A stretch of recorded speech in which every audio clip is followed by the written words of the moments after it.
Molt bé, bona tarda.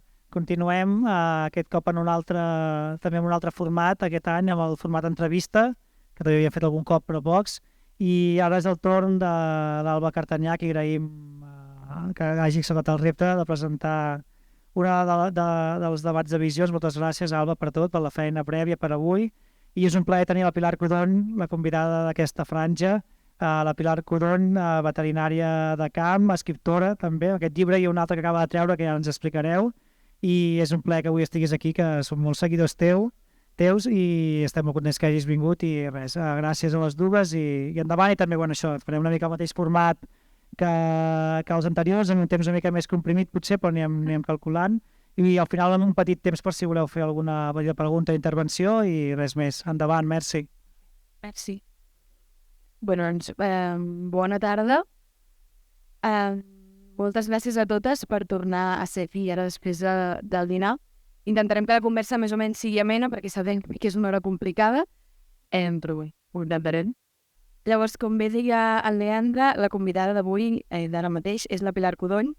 Ella va néixer a Banyoles l'any 1987 i, com bé deia el Leandre, és veterinària per vocació, però diguéssim que en algun moment de la seva vida va tenir la temptació de tirar cap a les lletres, perquè sempre li ha agradat molt escriure i llegir, i de fet al final podem dir que d'alguna manera s'hi ha acabat dedicant perquè ha tret aquest llibre que és d'històcia, que és el que més parlarem avui, i recentment, com el poc, n'ha tret l'altre, que és D'Ignorant la terra.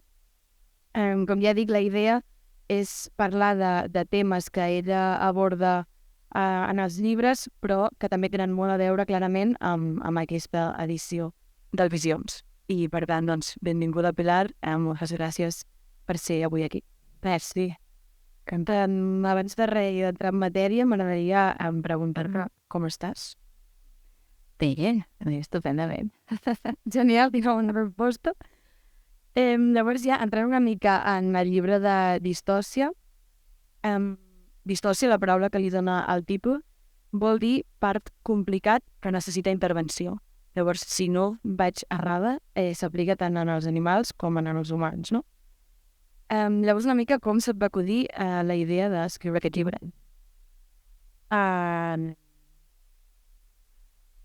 Feia temps que tenia ganes de... O sigui, jo soc veterinària, en aquell moment era només veterinària, llavors no m'agradava molt escriure per mi, en el meu temps lliure, m'agradava molt llegir, encara és una activitat que sempre he fet molt, però no tenia al cap ni publicar un llibre, ni tan sols escriure un llibre, però sí que a vegades allò que tens temes que t'inquieten i tens ganes de fer alguna cosa amb ells.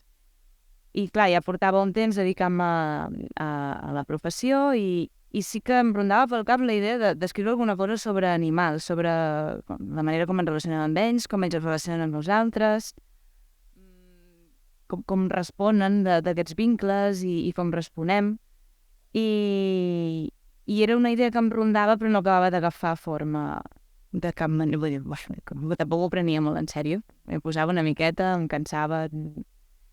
I llavors va aparèixer el tema de la maternitat, que en aquell moment, quan vaig començar a escriure d'històcia, fa 3 anys i així, tenia 32-33 anys, i clar, i era com un tema molt present. Les meves amigues, gairebé totes amb fills, les que no en tenien, doncs algunes molt preocupades perquè no en tenien, no perquè en volien, no perquè tal... És a dir, que era un tema molt, molt freqüent, i llavors, de cop i volta, com que sí que em va casar molt, una de les coses que m'inquietaven, que era el tema de l'animalitat, d'una mica l'animalitat, que és una cosa pròpia de les persones, diguéssim, els animals no poden tenir animalitat, són animals ja per se, no?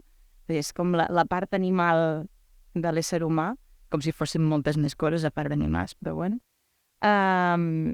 Una mica això, amb el tema de la maternitat sí que em casaven molt aquestes dues coses, perquè de cop i volta se'm va acudir això, que, ostres, realment una mare, una dona gestant, una dona partera, una dona lactant, és potser aquest moment en què més l'animalitat es fa notar, no?, en l'ésser humà, en aquest cas en la dona, i a més d'una forma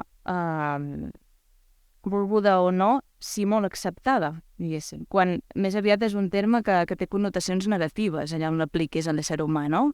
De violència, de menyspreu, etc. no? I clar, llavors això sí que em va semblar molt interessant. Vull dir, ostres, realment, a través de la maternitat ens apostem molt a aquesta animalitat, ens apostem molt a aquests animals, d'una manera, a més desitjable, acceptada socialment, i posar-ho en contraposició amb altres tipus d'animalitat més denostades, diguéssim, que són la gran majoria, doncs em semblava interessant. I això, així molt genèric, que no tenia forma de res, al final va ser distorsió.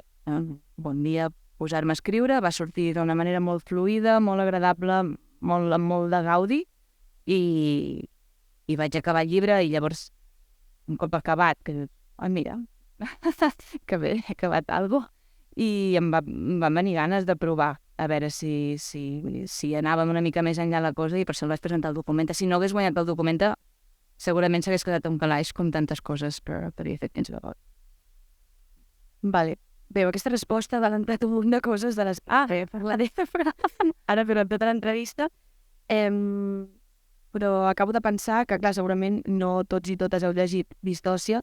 Llavors, per fer una mica de dibuix general, bàsicament la història se situa en una granja, la protagonista és la Goja, que treballa allà amb els animals. Llavors, té diverses persones al seu voltant i això, hi ha molts animals i també passa al camp. Per fer un resum molt general, i mirat el tema que comentaves de la maternitat, doncs la Goja en un moment, això és una mica spoiler, però no gaire, perquè si busqueu el llibre també està per tot arreu, doncs es queda embarassada i ha de prendre una decisió de què vol fer davant d'això. Llavors, com bé comentava ella, és molt interessant com lligues tu el tema de l'animalitat amb el tema de la maternitat i com, doncs això, la Goja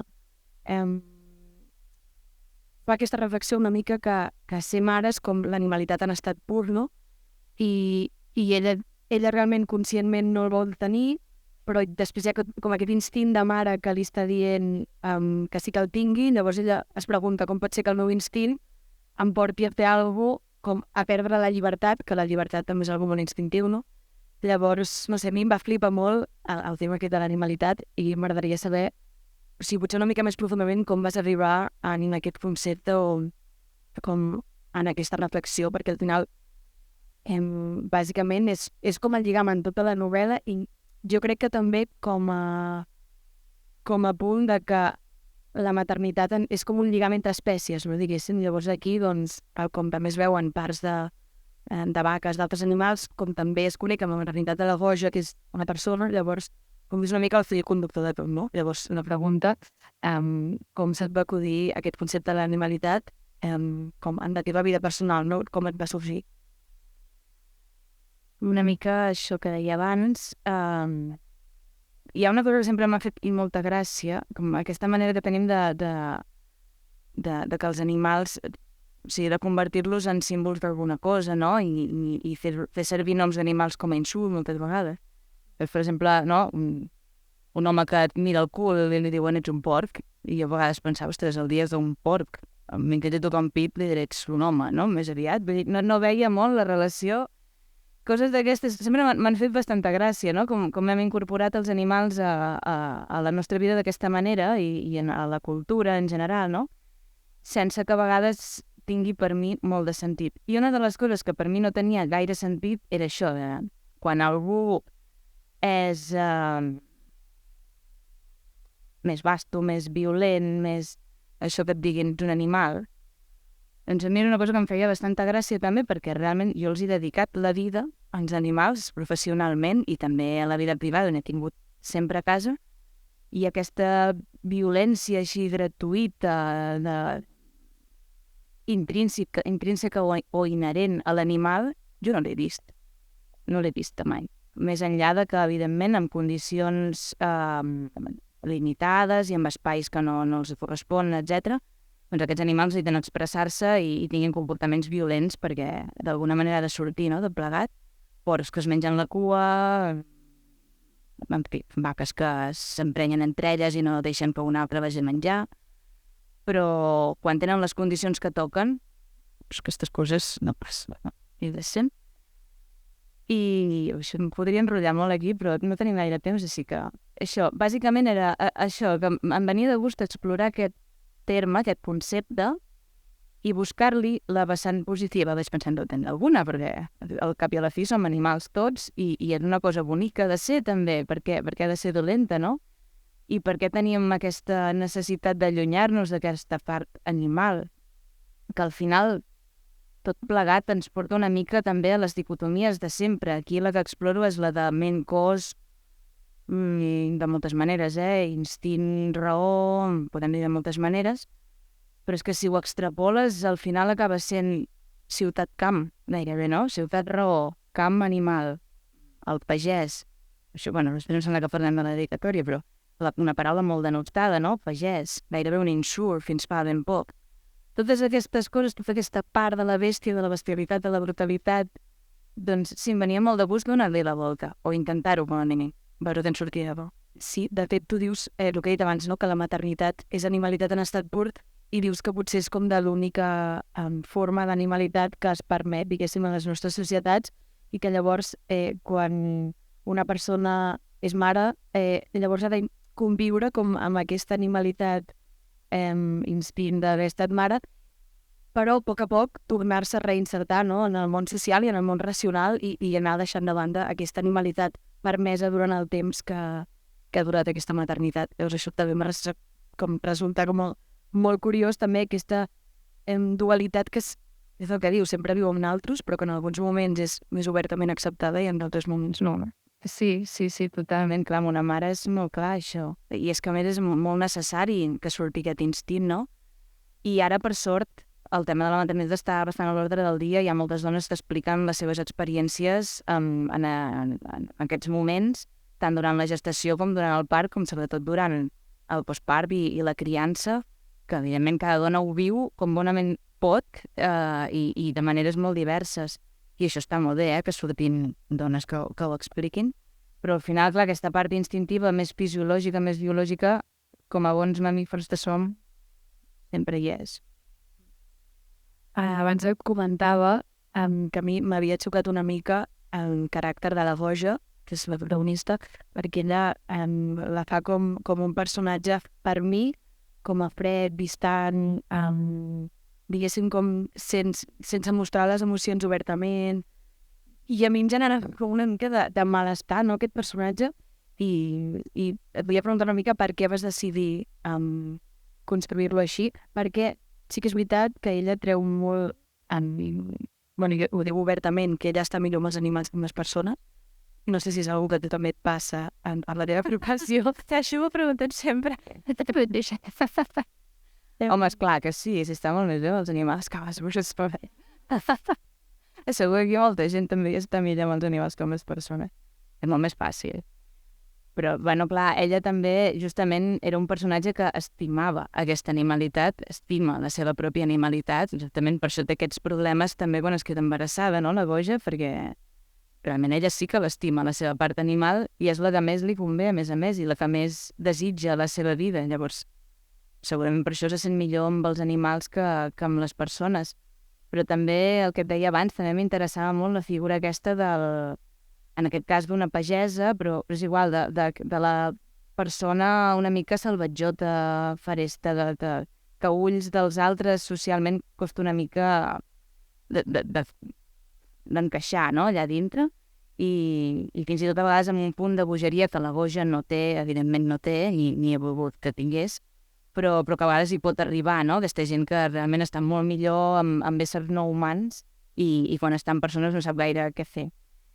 Però més enllà d'això, justament el que també m'interessava és que la Goja, tot i ser una mica esquerpa i ja tenir aquest caràcter, quan es queda embarassada el que té és molta por de que la gent realment arribi a fer-la canviar d'opinió o arribi a portar-la per un camí que ella no vol anar i que la influenciïn d'alguna manera, no? Llavors, més aviat defuig a tothom, exceptuant un dels personatges que justament és el que no li qüestiona les coses, no?, que és el treballador en la min, i ella necessita això, necessita que l'escoltin i fins i tot que li donin la raó en aquells moments, no que li estiguin dient com s'ha de comportar i com pot encaixar bé en un món on ella no té cap necessitat ni cap desig d'encaixar-hi. En aquest sentit, el rerefons de la novel·la és el món rural, que tu coneixes bé també per la teva professió. Llavors, quin retrat creus que en fas? A mi m'han dit que els desromantitzava molt i jo tenia molta por perquè a mi em semblava que l'havia romantitzat en excés. Perquè justament hi ha un model de granja que no s'escau gaire amb les que jo visito i de fet jo no en conec cap que funcioni com la de la Boja. En alguns aspectes sí, en d'altres no. És una granja de vaques lleteres on els vedells no es treuen de les mares, es deixen un mes amb les mares mamant i després se separen i van amb un pati amb vaques nodrisses, bueno, tota una història. I on les vaques evidentment surten a pasturar, que això ja no és tan estrany, diguéssim, hi ha moltes vaqueries ecològiques o sense l'etiqueta d'ecològica on hi ha pastura, etc. Però tot el tema de la maternitat, doncs sí que m'imaginava dues dones portant una granja de vaques lleteres des d'una altra perspectiva, des d'un altre prisma i amb uns altres efectes molt diferents, sobretot per part de la sòcia, de la Montse, que és la persona que ve de fora, que volen intentar fer les coses diferents i una de les coses que volen intentar és que realment aquests animals puguin expressar aquesta part de mares, tot i que les hem seleccionat perquè cada cop en tinguin menys, perquè, bueno, no sé, la vostra diferència amb vaques, però realment vas a treure un vedell a una vaca frisona i sí que et segueix i sí que hi ha una cosa allà instintiva de però no li treus i al cap de 5 minuts aquella vaca fa la seva vida normal i rarament, algunes més, però rarament és un drama. Pel vedell és una altra història. Però tu vas a fer exactament el mateix amb una vaca de llimusina o una xarolesa o les brunes no en tinc gaire experiència al mig del camp i has de sortir per potes. Una vaca que acaba de parir al mig i vas a intentar estirar el vedell i aquella vaca el mínim que et farà serà incrustar-te i fer-te fora. Vull dir, clar, ja són animals seleccionats perquè no tinguin aquest instint maternal tan fort, les frisones. Però igualment el tenen, no? I llavors jo sí que m'imaginava doncs, dues dones intentant fer una cosa una mica diferent. I en aquest sentit sí que penso que he intentat romantitzar com a mínim un model de granja o fer un model de granja que no sé si realment és possible en el món capitalista en vivim avui, però que, bueno, que elles fan venda directa de la llet, la venen a unes persones que fan formatges, que poden percebre un preu una miqueta més alt i que potser, diversificant, posant també les ovelles, etc., doncs potser es poden guanyar la vida així. Però més enllà d'això sí que m'interessava doncs, que hi hagués el dia a dia d'una pagesa tal com el conec, diguéssim, sense fer fàstics a res, ni a paraules de cap tipus, ni a la sang, ni a les pudors, ni res d'això. I això, clar, des de ciutat també s'ha viscut com ho van dir, molt arran de terra, no sé com ho van dir. Bueno, d'acord, suposo que referien més que res a això, no? En tot escapinat. Perquè tu, al llarg de tots aquests anys de feina, quins canvis has vist en el món rural? I mira que no fa molts anys tampoc que hi estic treballant, amb vaques, potser ara deu fer 7 o 8 anys que treballo, amb vaques, amb granges. I malgrat tot han plegat moltíssimes, de les que jo anava al principi. O sigui, ja n'havien plegat moltes, vull dir, portem molts anys que van plegant lleteries, però, ostres, que jo n'he vist plegar moltes. Molts clients que tenia ja no els tinc. Clar, jo treballo per l'agroindústria, també al final és qui em dona menjar, és el model intensiu el que predomina. Tenim clients que són més petits i fins i tot algun que és ecològic, però són molt poquets. I la intensificació és superevident. La integració també, no sé, és a dir, animals que són propietat d'algú que no és el mateix propietari que la granja, que porta els animals allà, i llavors hi ha un treballador que normalment és el propietari d'aquella granja que els cuida. Tot aquest model cada cop és més estès i amb vedells i amb porcs és gairebé el que predomina. Si canvis n'hi ha cap aquí. No vol dir que no hi hagi gent jove que estigui intentant fer coses noves i que també en van sortint, de tant en tant, però, ostres, per mi el ritme és molt evident. Cap on va més ràpid és cap a la intensificació encara.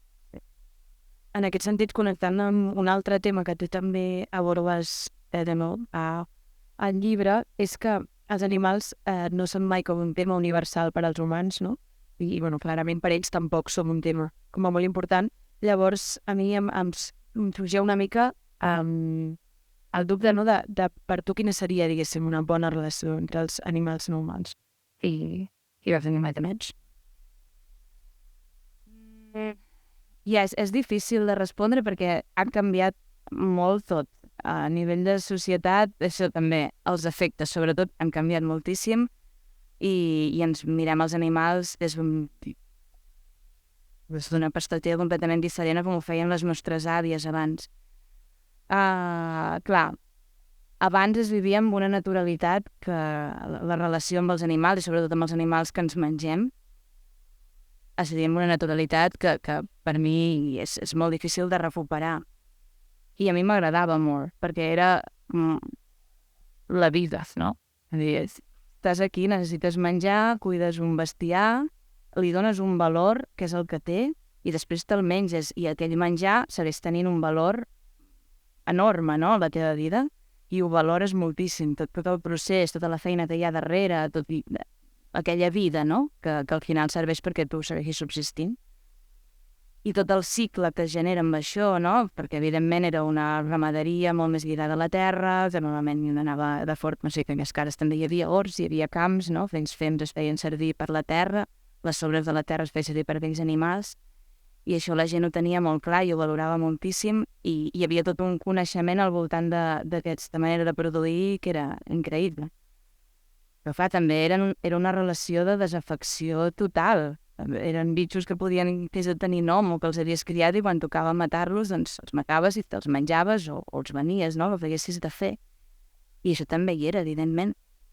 I ara ha canviat, no?, estàvem tot més amagat, i no ho veiem, molt intensiu, anem a comprar, i llavors a l'hora d'enfrontar-nos amb aquesta relació amb l'animal, quan el tenim a davant, és o no veure'l, o tenir-lo com un company, com un amic, i veure'l gairebé com si fos un igual, no? Jo no sé quina és la relació bona que podem tenir amb ells, però entenc que també està bé que aquesta manera de veure'ls vagi creixent, no?, diguéssim, des d'aquests efectes i aquest carinyo, però bueno, el que no podem tampoc oblidar és que també serveixen perquè ens els mengem, vull dir, i són també part de la nostra vida, el nostre aliment, i que l'amor tampoc es pot eliminar de l'equació. No ho sé, no t'ho sé, un punt difícil, sí, és bastant complicat. Després una altra cosa que també apuntaves una mica abans és que en la Goja, per exemple, el llibre parla molt com de la figura de l'avi com a referent, no?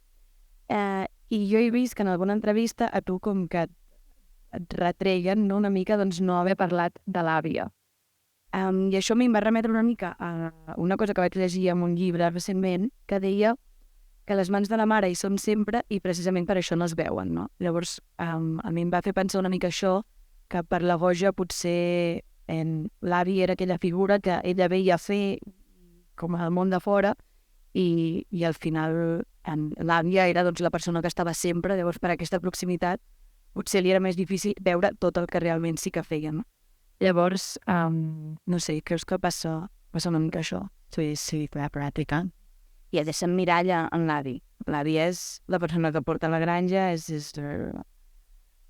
Clar, jo veia a la Goja que no havia arribat encara a aquest nivell de consciència d'intentar valorar tota la feina de l'àvia. Per ella l'àvia era la senyora que la cuidava, li donava amor de la manera que fos, feia els àpats i segurament cuidava l'hort, potser algun dia munyia, però la figura important era l'avi, era l'home i ella volia ser un home. I això me'n recordo que la Maria Sánchez un dia ho explicava justament, que ella de petita també volia ser com els homes, no?, de la casa, perquè volia ser com important i volia tenir la seva professió i la seva autonomia, i no va ser fins més tard que va començar a valorar moltíssim el treball de les dones de la casa i després va fer un llibre meravellós que és el Tierra de Mujeres, però la Goja jo no la veia en aquest punt, diguéssim. Ella no havia fet aquest exercici de reflexió, no?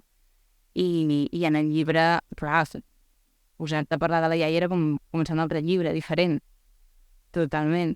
Llavors es va quedar aquí la cosa i ja està des del seu prisma. De fet, en aquest sentit, i això és quasi una exclusiva, perquè em consta que ho ha dit bastant poc, que la dedicatòria que tu poses al llibre, que diu per a les dones aguerrides del camp, per a tu pagesa, va per la teva àvia, que era pagesa, i que crec que es deia Pilar. Bé, Pilar. Feia Pilar, sí, pobreta. Sí, aquí hi ha dues coses. Primer, va, dedicatòria encoberta. Tampoc era la meva... O sigui, hagués pogut posar perfectament per tu, Pilar. Ja fou per la iaia Pilar, no passa res, eh? Però m'interessava molt i molt que sortís la paraula pagesa. Una mica per allò que deia abans, per la manera com l'hem fet servir gairebé com un insult durant tant de temps i que molta d'aquesta gent, com la meva àvia, realment es va creure que no valia res, no? I eren analfabets i que no sabien desenvolupar-se en el món modern i per tant no valien res. I tota aquesta gent que va enviar els fills o els va encoratjar a fer altres coses, a sortir fora, a estudiar, perquè fossin algú, i no ni tan sols es van... O sigui, tot el coneixement que tenien no es van esforçar en transmetre'l perquè no pensaven que valgués res. I aquesta paraula pagesa, quan anaves a ciutat, que un paget, i pagesot, ja et m'apicalents de paget. Gairebé ja no es diu això, no? Viu a pagès, se'n va a pagès. Ara tot és món rural, ja està bé, també, però és que és una paraula que jo crec que s'ha de reivindicar molt i s'ha de tornar a fer servir molt. I una manera de fer-ho era anomenar, o sigui, dirigir-la a una persona molt estimada, i en una dedicatòria, em semblava bonic fer-ho així. I sí, totalment per ella i per tothom que se senti interpel·lat, per totes les pageses que se sentin interpel·lades també, perquè faltaria. I en aquest sentit, com creus que ha canviat, ha evolucionat la figura de la dona al camp? Bueno, clar, ara... No ho sé.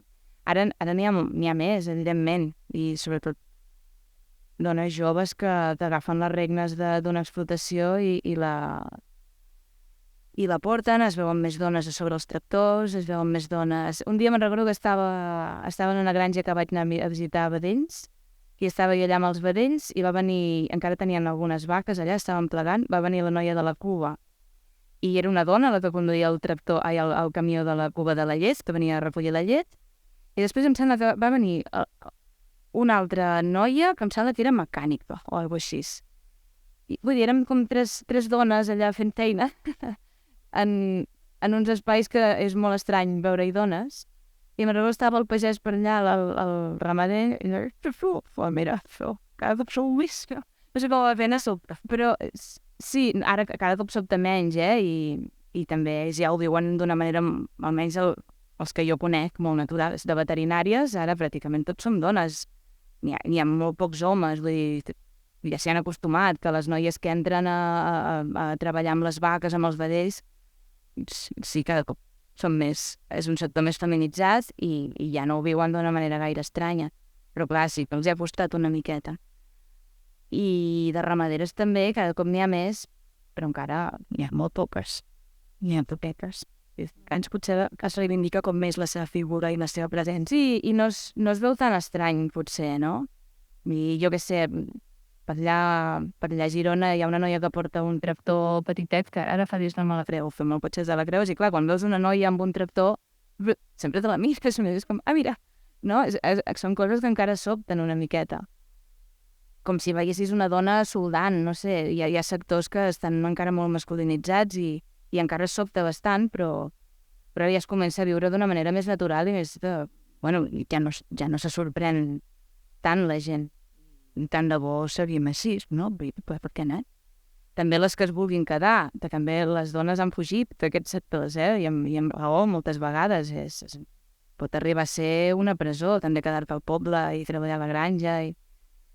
I bueno, moltes han volgut marxar i escapar de tot això, però les que s'han volgut quedar, clar que sí, han de tenir el seu lloc i n'hi ha moltes que hi estan anant de manera voluntària, no? Començar a posar nou. Perquè creus que d'alguna manera potser és com un món també una mica romantitzat des de fora, si no has tingut família pagesa o si no hi has viscut des de fora, des de potser els productes culturals o el que ens ha arribat, el món rural és com una mica com si tot fos genial, que s'ha tratat de la natura, tot aquest com ideari, no? Llavors, també hi ha un punt d'idealització i romantització que potser un cop hi arribes, un cop et poses a treballar, tant adones que, bueno, sí.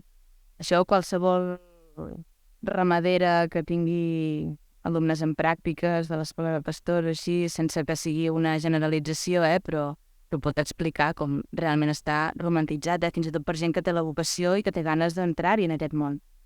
Però sí, em recordo una noia que em deia, ostres, és que tenim una noia aquí que és molt vàlida i molt bé, però els cabrits, cada cop que hem de portar cabrits a Matadero, l'escorxador, es diu que si no podríem buscar un refugi. Coses d'aquestes, i clar, i ella no sap ni què dir-li, vull dir, clar, és com, clar, aquí tenim cabres de gest i el cabrits per matar, i bueno, la cosa funciona així. I després el tema d'aixecar-te d'hora, d'haver de treure fems, no és com, això ho he de fer jo, no hi ha un treballador, no, aquí ho fem tot nosaltres perquè aquí no ens podem permetre tenir treballadors per fer feines més denostades i d'altres més boniques, tapades que és tu, no? I els ritmes és un no parar. Me'n recordo, fa molt poquet, no sé si eren 30 minuts o uns 60 minuts o un d'aquests que parlaven dels Pirineus i tot això, que sortia una noia que havien anat allà amb un ramat de cabres i, bueno, no recordo si eren cabres o ovelles pels Pirineus, i deia, ostres, jo vaig marxar de Barcelona amb molta feina, tot plegat, ho vaig deixar tot per venir aquí i estic molt més agobiada aquí amb les cabres que com estava a Barcelona amb la feina de 40 hores a la setmana, no? I ostres, em supera moltíssim la feinada que hi ha aquí, no? Doncs està molt bé que surti gent a dir això, perquè realment és una feinada que supera moltes vegades. I després arriba l'hivern, i, bueno, ara cada cop parla menys, no? Però arriben dies que fa fred, i sobretot si és dels Pirineus i neva i no sé què, i tu has d'estar allà igual, dia en diumenge, que estàs cansat, que no sé què, que el dia anterior has volgut anar de festa perquè no sé què, perquè encara ets jove i encara tens ganes de fer aquestes coses. I l'has d'aixecar aviat perquè et demanen, no? I no pots no anar-hi. Clar, tot això ho has de viure, no? Per adonar-te'n de què és. I suposo que sí, que encara hi ha aquesta visió més romàntica de vaig a pasturar amb el ramat i que soc molt feliç i oloro les floretes pel camp. Sí, que de fet tu també ho dius al llibre un la Goja, amb això que els animals també són molt, molt metòdics i molt quadriculats, que necessiten menjar a l'hora. Hi ha certes coses que s'han de fer en un cert horari, no necessiten rutines. Sí. Clar, bueno, més que res, si els tens allà i depenen de tu, has de tenir unes rutines sòlides perquè aquells animals, i més un herbívor com una vaca, no? Que és un animal que hauria d'estar menjant constantment, té un sistema digestiu que necessita racions constants, no poden estar sense menjar moltes hores, llavors tens problemes digestius. Però llavors hi ha el tema de la munyida, evidentment, braguers molt grans que s'han de munyir 2 cops al dia com a mínim, si no 3, i hi has de ser sempre. Clar, per això la gent està creixent tant i tenen treballadors i ara hi ha molts dels que eren ramaders que es converteixen en empresaris per poder tenir una altra vida i per poder tirar endavant en un món on els preus que perceben els pagesos gairebé no s'han mogut des de fa 30 anys, no? Has de créixer o trobar alternatives com la venda directa, no? Com el que fa la Goja i la Montse, però has de buscar alternatives i si estàs tu amb la teva explotació petita hi has de ser. Vale, doncs ara ja, per anar acabant, abordarem una mica l'últim llibre, que bueno, és tan nou que no m'ha donat temps de llegir-lo perquè va sortir fa unes setmanes, no? Que és el de Dominaràs la Terra, amb fragment editorial, i allà hi fas un repàs del paper de la tradició judeocristiana i de la modernitat en el domini masculí del món. Déu-n'hi-do. Llavors, una mica, si ens vols explicar com va sorgir la idea, com ha estat el procés de la versió general. Això va ser un encàrrec, va ser molt, molt furiós. L'Anna Ponsoda, que no sé, suposo que alguns d'aquí la coneixeu, és directora de la sèrie aquesta de Saltar la Dili, igual que va ser directora en el seu moment d'una altra sèrie que es deia Pecats Capital, de Fragmenta. Doncs l'Anna va llegir Distòcia i va veure alguna cosa que li va fer pensar que allà hi havia una potencial pensadora que podia fer alguna cosa amb el projecte que tenia allà entre mans. Que es tracta de, justament, agafar gent que no tingui coneixements teològics ni bíblics, o no té per què tenir-ne, i intentar reflexionar al voltant d'algun tema contemporani que li preocupi a través d'un fragment de la Bíblia. I clar, és una cosa, primer em va sobtar moltíssim, però també em va semblar superinteressant. La Bíblia, jo no l'havia agafat, jo vaig fer la comunió, tampoc la vaig agafar quan feia la comunió, anaves a catequesi i t'explicaven els contes aquells amb els dibuixets, amb el cookie, però no jo no l'havia llegit mai, la Bíblia. Però dintre de tot, clar, ella em deia, ostres, podries parlar del canvi climàtic, si l'idea inicial, després es va anar cap a una altra cosa més genèrica o més diferent. però la idea inicial era parlar sobre el canvi climàtic a través del bon fragment de la Bíblia. I llavors entre les dues vam acordar que un bon fragment era la creació i vaig voler-me centrar en el primer i el segon capítol del Gènesi, que són com per mi dues creacions molt diferents, la primera i la segona, i parlar una miqueta més que del canvi climàtic, de com des del que en diríem l'Occident, aquí a grans trets, per això parlem aquest racó del món que hauríem d'aquesta tradició judeocristiana i que ens hem criat amb aquest text fundacional de base, que és l'Antic Testament, i la creació, que ostres, és un relat hegemònic, tothom el coneix, el primer dia, el segon dia, el tercer dia, després el fang, i Adam i la postella, no? I això tothom el coneix. Fins i tot jo quan em va dir, podries llegir-te això, i diríem, què? Dic, sí, això sí.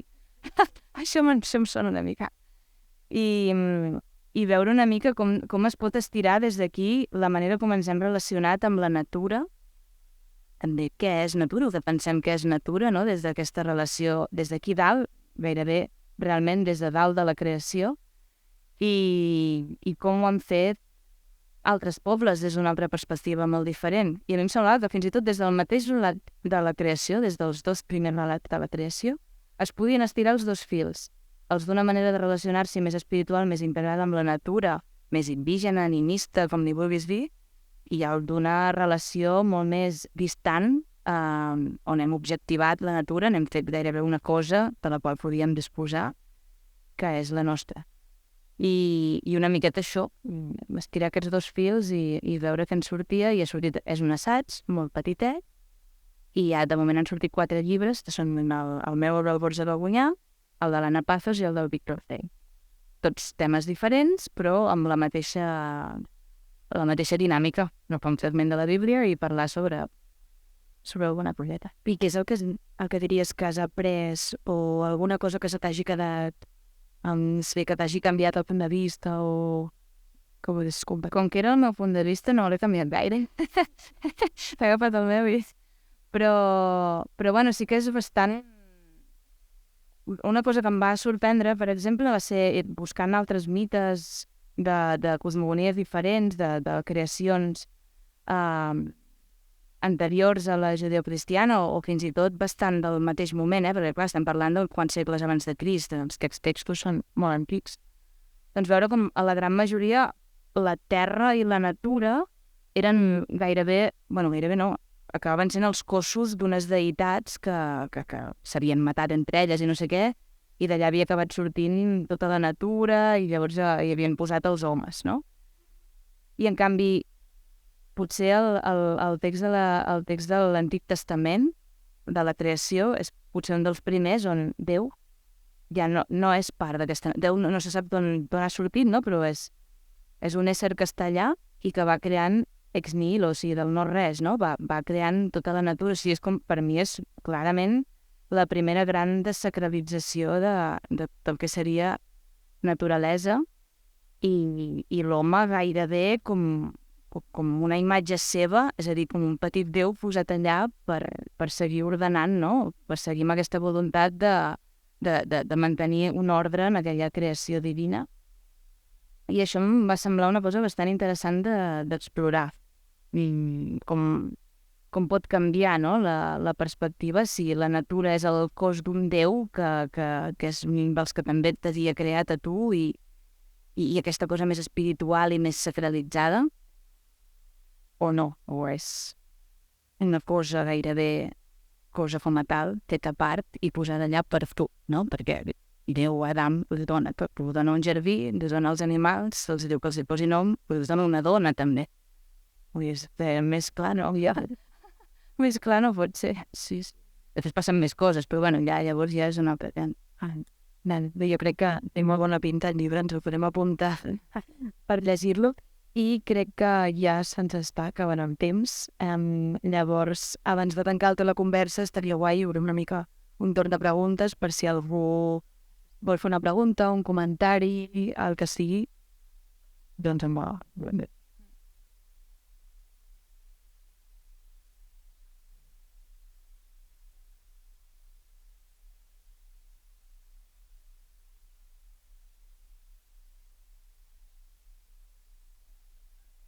Sí, i em sento molt bé, sí.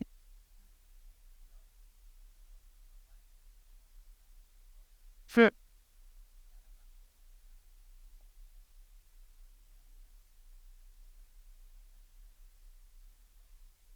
Sí. Potser jo no la cosa bé. Semblava que feia molt bé la seva feina. I et podia demanar si tu per la teva experiència, és a dir, el fet de ser dona, fa que siguis més exitosa en algunes tasques Mira, relacionades amb els animals. com a veterinària no ho sé, perquè sempre la dona sempre sembla que s'ha de guanyar una professionalitat que sembla que és com més costosa, que no la puguis tenir tant. Sobretot pel tema del sentiment, és com, ai, clar, no, clar, això és després que t'afecten més. Però a les granges és bestial. O sigui, si tu agafes un empresari d'una granja, el jefe, i li dius que prefereixes un home o una dona donant llet als vedells, una dona sempre. I les busquen, El que passa és que moltes vegades no en troben. Però i amb la integració igual, si han de posar vedells, hi ha una dona que tenia una granja de vaques que va plegar allà a prop de Banyoles, d'on vist, i aquella dona se la rifaven quan volia posar vedells, els integradors. Perquè, clar, o sigui, ells s'asseguren que, o pensen que s'asseguren que aquella persona tindrà molta més cura, serà molt més pacient. Com a cuidant, clar, té uns atributs que els homes relacionen amb aquesta faceta més maternal de les dones i tal. És una cosa que també critico una mica en el llibretet del Dominaràs la Terra, perquè és una cosa que realment ha dut a les dones durant molts anys i encara ara a relacionar-les justament amb aquesta natura, no? Com si realment fossin una cosa a part de l'home i estiguessin molt més a prop de les bèsties i tal per la funció fisiològica de maternar, no? De gestar, de parir, etc. I que els hi otorga aquest caràcter, doncs, de mares, no? Gairebé. Éssers de llum, en diem ara, no? Algo així. I després d'això, Simone de Beauvoir va dir que molt mal, que no anava amb gota bé i que estava desprestigiant justament les capacitats que tenien les dones per desenvolupar-se com qualsevol home, no, en professional, però encara existeix molt aquesta creença i d'alguna manera hi ha bastanta veritat en això. Realment les dones tenen més paciència, és un fet cultural, probablement, més que no pas fisiològic i que et surti de dins, no? Perquè també t'ensenyen a ser així. Però clar, tenen una paciència i dediquen un carinyo i un temps que molts homes no els faran. També hi ha al revés, Hi ha homes que són un carinyo criant. Ja tenim un client que els diu paisanes a les vedelles. La majoria d'homes els diuen puta, fuera, bueno, en fi, de qualsevol manera, no? Però aquest noi els diu paisanes. Em sembla preciós que una persona li digui paisà a un animal, no? Paisà del país, ciutadà, company. Em sembla super... Ell ho fa de manera completament inconscient. Si ara em sentís, diria, ai, no sé si més poder. Però em sembla superbonic i és una persona supercarinyosa, superpacient i que té molta cura i que li fa mal al cor quan passa qualsevol cosa.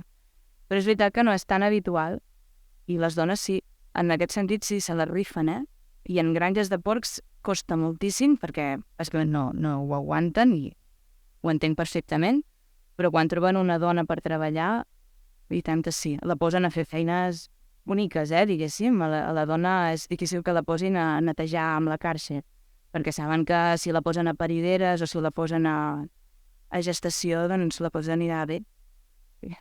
No sempre té per què ser així, però és veritat que se sola gestar bastant. Sí.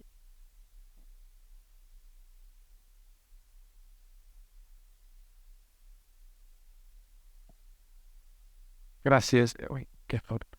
Bé, gràcies per tot el que has explicat ara. A mi em va agradar molt el teu llibre, el vaig disfrutar molt i volia simplement destacar com que sí que està clar que el tema central és la maternitat, tota aquesta qüestió de debat, però, ostres, crec que té moltes capes de lectura molt diferents, no? Jo, per exemple, se nota molt que al teu ofici d'on vens domines molt tot el tema del maneig dels animals, no? Amb una amiga que estem aprenent a matar pollastres, per exemple, hi ha un paràgraf que llegim molt, que és quan descrius com matar un pollastre. I és molt real, això, no? Sí. Després també li hem donat a una la meva parella, que és profe, l'ha donat a unes xiquetes de segon de l'ESO i l'han disfrutat molt també. Potser per este tema de que tots els animals tenen nom, que és una cosa que ens agrada molt, no? I encara que potser el tema central no va en elles, també l'han tret coses. I és una cosa que destacaria molt, no? Aquestes diferents capes de lectura i este domini de tots els detalls quotidians que en una novel·la ignoraries, no? De com se maneja un animal, com se maneja la vaca. Crec que és una cosa que jo és personalment el que he valorat més, la propietat en la que parles. Ai, gràcies, que bé. Bueno, tampoc no és una guia per aprendre matemàtiques. Ja, però mos agrada molt sentir-nos identificats, d'alguna manera. En Marc Giró, quan em van convidar al vostre primer, i em deia, jo ara ja podria fer un fart. Dic, sí, segurament. Sí. Bueno, sí, clar, són coses que jo sí que he viscut i bueno, més o menys les he intentat plasmar allà. I també en aquest sentit, també és el meu primer llibre i m'ho he posat fàcil, Perquè també penso que parlant des d'un lloc que coneixes, clar, li dones una solidesa que ja d'entrada, d'una altra manera hauries de fer una gran recerca i tot i així moltes vegades et quedarien coses penjades. I jo no estava per fer grans recerques perquè no hagués escrit un llibre, segurament m'hagués avorrit abans, però m'ho vaig posar fàcil i vaig anar per allò que coneixia. Però gràcies, que bé, me n'alegro molt.